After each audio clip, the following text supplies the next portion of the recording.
Hello friends, welcome back my YouTube channel family the देसी dish में आपका फिर से स्वागत है।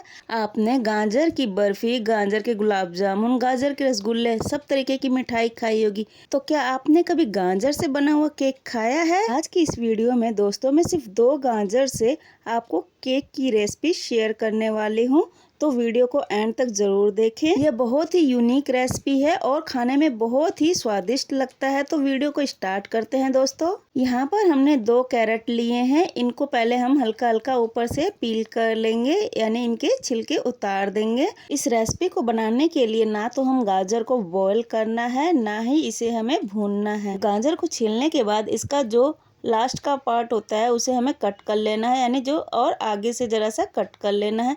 इसी तरीके से हम दूसरा गाजर भी पील कर लेंगे और इसके आगे से थोड़ा सा पीछे से कट कर देंगे। और जो गाजर के बीच वाला हिस्सा जो टाइट वाला होता है, वाइट सा पार्ट, उसे भी हम कट करके निकाल देंगे। अगर आप मीठे खाने के शौकीन हैं तो इस रेसिपी को ज़रूर ट्राई कीजिए। अभी सर्दियों के सीजन में जो गाजर है वो बहुत ही सस्ती आ रही है मार्केट में, तो आप भी अपने घर पे गाजर लाइए और इस रेसिपी को ज़रूर ट्राई कीजिए। अब हमारे गाजर जो है वो छिल चुके हैं। अब हमें इसे पानी से धोकर निकाल लेना है। इसके बाद हम इसकी कटिंग करते हैं। इसे हमें रफली काट लेना है, बट छोटे छोटे साइज में कट करना है। जिस तरीके से मैं काटूंगी उस तरीके से आप भी देखिएगा, ताकि मिक्सी में जब हम इसको ग्राइंड करें तो आसानी से ये पिस जाए। ये देखिए, मैंने सारे गाजर इस तरीके से कट कर लिए हैं और इसका जो बीच वाला वाइट पार्ट था उसे मैंने पहले निकाल दिया था, क्योंकि वो टाइट होता है। इसको एक बाउल में निकाल लेते हैं और इसमें हम दूध डालेंगे 1 कप के लगभग। हमें इसमें पानी का इस्तेमाल बिल्कुल भी नहीं करना है। ये देखिए, मैं इसमें अब दूध डाल दे रही हूँ 1 कप के लगभग। हमें इसे बिल्कुल ही महीन और बारीक पीसना है, ताकि इसमें बड़े बड़े टुकड़े ना रह जाए गाजर के। चलिए अब इसको मिक्सी जार में डालकर अब ग्राइंड कर लेते हैं और फिर इसका पेस्ट बना लेते हैं। अगर आप स्टेप बाय स्टेप फॉलो करेंगे तो आपका जो केक है गाजर वाला वो बहुत ही अच्छा बनकर रेडी होगा। ये देखिए, मैंने इसका पेस्ट बनाकर तैयार कर लिया है। कितना महीन और कितना बारीक है, बिल्कुल ही इस तरीके से हमें इसका पेस्ट बनाना है। हमें यहाँ पर ये ध्यान रखना है कि इसमें गाजर के बड़े टुकड़े ना रह जाएं, अदरवाइज जो केक है हमारा वो सही से बनेगा नहीं। इसलिए केक बनाते टाइम हमें छोटी छोटी बातों का भी ध्यान रखना है। अब इस पेस्ट को हम एक बाउल में निकाल लेते हैं। अब इसमें हम बाकी सारी चीजें ऐड करेंगे। यहाँ पर मैंने एक छोटे बाउल में सूजी ले रखी है और थोड़ा सा मैंने पिसी हुई चीनी है। इसको मैंने पहले ही पीस लिया था। आप चाहो तो इसकी जगह चीनी का भी इस्तेमाल कर सकते हैं, ऑप्शनल है ये। सूजी को एक बार में नहीं डालेंगे, इसमें थोड़ा थोड़ा करके हम सूजी को डालते जाएंगे और मिलाते जाएंगे। यहाँ पर हम सारी सूजी का इस्तेमाल नहीं करेंगे, बस उतनी ही सूजी का इस्तेमाल करेंगे जितना कि ये एब्जॉर्ब कर सके। इसमें मैंने आधा ही सूजी इस्तेमाल किया है, बाकी मैंने रख दिया है। अब इसको अच्छे से फेंट लेते हैं और अब इसमें हम 2 चम्मच के लगभग दही ऐड करेंगे और अच्छे से इसको भी फेंट लेंगे। ये थोड़ी खट्टी दही है, आपको भी यहाँ पर खट्टी दही का इस्तेमाल करना है। इसमें हम 2 से 3 चम्मच के लगभग मैदा ऐड करेंगे। मैदे को हमने छन्नी की सहायता से छान लिया है, इस तरीके से देखिए। ये ऑप्शनल है, अगर आपको नहीं ऐड करना है तो आप इसको स्किप भी कर सकते हैं। अब हमें इसे भी अच्छे से मिक्स कर लेना है और फिर एक ही डायरेक्शन में हमें फेंटना है। जब भी हम कोई केक बनाते हैं तो सबसे इम्पोर्टेंट होता है जो बैटर है उसकी कंसिस्टेंसी कैसी है। अगर हमारा बैटर परफेक्ट होगा, सारी चीज़ें मेजर के हिसाब से होगी, तो हमारा केक भी बहुत ही अच्छा बनेगा। हमें केक बनाने में कोई प्रॉब्लम भी नहीं आएगी। यहाँ पर मुझे थोड़ा दूध कम लग रहा था, इसलिए मैंने थोड़ा सा दूध और ऐड कर दिया है और इन सब चीज़ों को अच्छे से मिक्स कर लेते हैं और फिर इसे हम ढककर 10 मिनट के लिए ऐसे ही छोड़ देंगे। इसके बाद जो बाकी चीज़ें हैं वो हम और ऐड करेंगे। बैटर को हम जितना ज़्यादा फेंटेंगे उतना ही जो हमारा केक है वो स्पॉन्जी बनकर रेडी होगा। आप चाहो तो इसमें दूध की जगह मिल्क पाउडर का भी इस्तेमाल कर सकते हैं। तक कि हमारा बैटर रेस्ट पर है, तब तक हम एक साइड गैस पर कढ़ाई रख देते हैं और कढ़ाई जब अच्छे से गर्म हो जाएगा तो इसमें हम नमक डालेंगे। यह सिंपल खाने वाला नमक ही है। ये ऐसा इसलिए दिख रहा है क्योंकि मैंने इसका इस्तेमाल कई बार कर चुकी हूँ। जब भी मैं केक बनाती हूँ या पॉपकॉर्न वगैरह बनाती हूँ तो मैं इस नमक का इस्तेमाल कर लेती हूँ। अगर आपके पास ओवन है तो आप ओवन का भी इस्तेमाल कर सकते हैं इस केक को बनाने के लिए, बट यहाँ पर हम बिल्कुल ही घरेलू सिंपल तरीके से इस केक की रेसिपी को बनाने वाले हैं। इस नमक को हमें कम से कम 10 मिनट के लिए ऐसे ही हाई फ्लेम पे गर्म होने देना है। हमने एक स्टैंड लिया है और इसे कढ़ाई में उल्टा करके इस तरीके से रख दिया है। अगर आपके पास स्टैंड नहीं है तो आप एक छोटी कटोरी भी रख सकते हैं। अब यहाँ पर मैंने एक बाउल लिया है, ये एल्युमिनियम का है। इसको हमें पहले ऑयल से थोड़ा ग्रीसिंग कर देना है ताकि जो हमारा बैटर है इसमें नीचे से चिपकेगा नहीं। इस तरीके से देखिए, एल्युमिनियम के बर्तन में हमेशा केक जो है हमारा अच्छे से बनकर तैयार होता है और जल्दी बन जाता है और चिपकता भी नहीं है। अब जो हमारा बैटर था, अब इसमें हम डालेंगे शुगर, क्योंकि हमने मिठास के लिए अभी तक कुछ नहीं डाला था। अब इसमें हम 2 चम्मच तेल डालेंगे। ये सरसों का तेल नहीं है, ये फॉर्चून वाला रिफाइंड का तेल है, वो डालेंगे। और उसके बाद हम इसमें पिसी हुई चीनी ऐड करेंगे। आप चाहो तो चीनी की जगह शुगर का भी इस्तेमाल कर सकते हैं। अब इसमें मैंने आधी कटोरी पिसी हुई चीनी डाल दी है। आप चाहो तो चीनी का पाउडर का भी इस्तेमाल कर सकते हैं।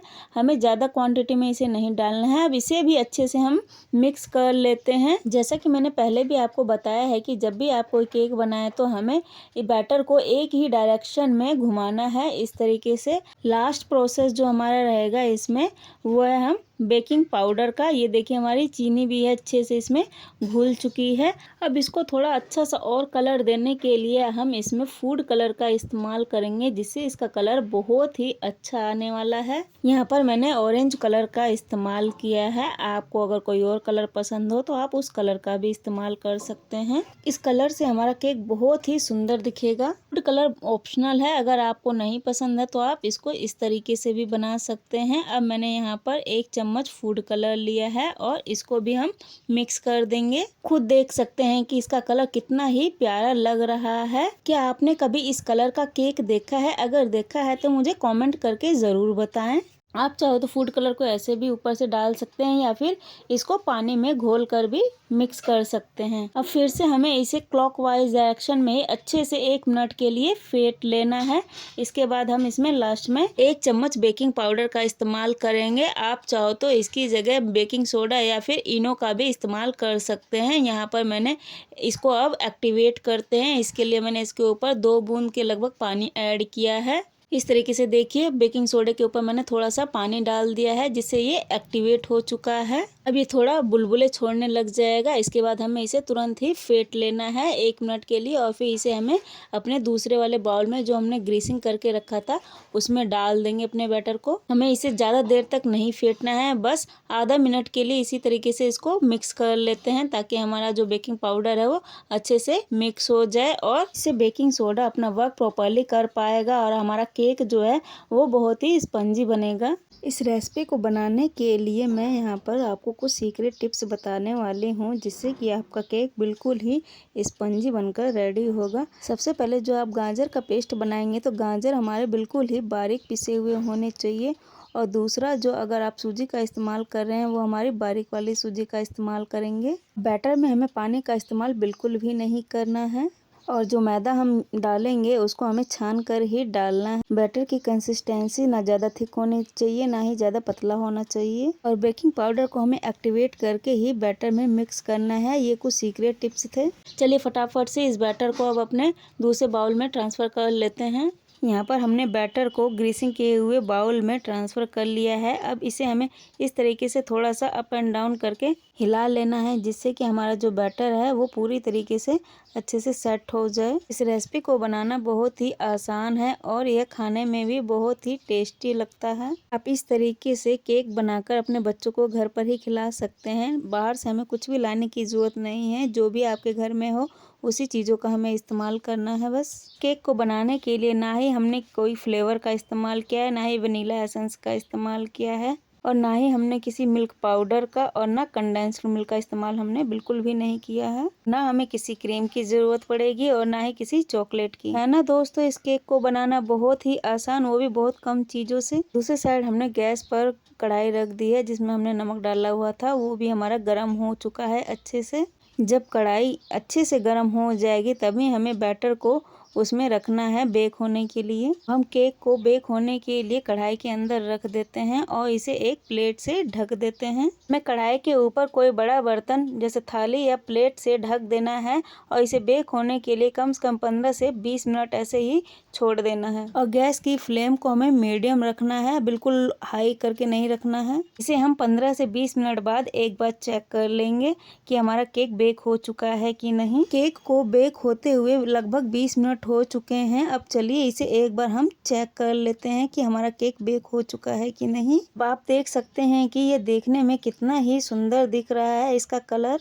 अब हम एक नाइफ की मदद से केक को चेक कर लेते हैं कि केक हमारा बेक हो चुका है कि नहीं। अगर नाइफ हमारा क्लीन निकल जाएगा तो इसका मतलब ये अच्छे से बेक हो चुका है। ये देखिए हमारा नाइफ बिल्कुल ही क्लीन निकला है, यानी कि ये अब हो चुका है। अब इस स्टेज पे हमें इसे उतार लेना है और इसे थोड़ा सा ठंडा होने के लिए छोड़ देते हैं। इसके बाद हम इसे एक प्लेट के ऊपर उल्टा करके इस तरीके से थपथपा कर केक को बाहर निकाल लेते हैं। अब हमारा केक बिल्कुल रेडी हो चुका है। देखिए कितना सुंदर दिख रहा है। अगर आपको इसके ऊपर डेकोरेशन करनी है तो आप ड्राई फ्रूट वगैरह डालकर डेकोरेशन कर सकते हैं, अदरवाइज आप इसको ऐसे भी खा सकते हैं। अगर आपको मेरी ये रेसिपी अच्छी लगे तो वीडियो को ज़्यादा से ज़्यादा शेयर कीजिए और चैनल को सब्सक्राइब करना ना भूलिए और बेल आइकन पर क्लिक कीजिए जिससे कि आपको मेरी नेक्स्ट वीडियो का नोटिफिकेशन मिल जाए। Thank you for watching my videos.